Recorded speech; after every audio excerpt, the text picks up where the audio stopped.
ہم اس چیز کے اوپر ضرور آواز اٹھائیں گے کہ ہمیں باقی معاملات سے ریاستیں عوام کے ساتھ لڑتی رہتی ہیں.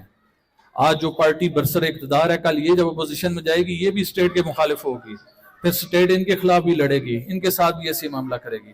ہمیں اس سے کوئی وہ سروکار نہیں ہے، یہ معاملات ایسے ہی چلتے رہتے ہیں، یہ زندگی کا حصہ ہیں. ہمیں صرف ایک چیز کا دکھ ہے کہ جو شخص کنٹینر پہ بیٹھا نماز پڑھ رہا تھا اس کے ساتھ جو ہوا وہ نہیں ہونا چاہیے تھا. نماز پڑھتے ہوئے اسے زبردستی اٹھا کر تیسرے کنٹینر سے نیچے نہیں پھینکنا چاہیے تھا. یہ ظلم کی انتہا تھی. وہ وہاں پر کوئی بم یا گولا لے کر نہیں گیا تھا، اس کے ہاتھ میں بندوق نہیں تھی، کوئی اسلحہ نہیں تھا، اور نہ ہی وہ رینجرز اہلکاروں کے اوپر حملہ آور تھا.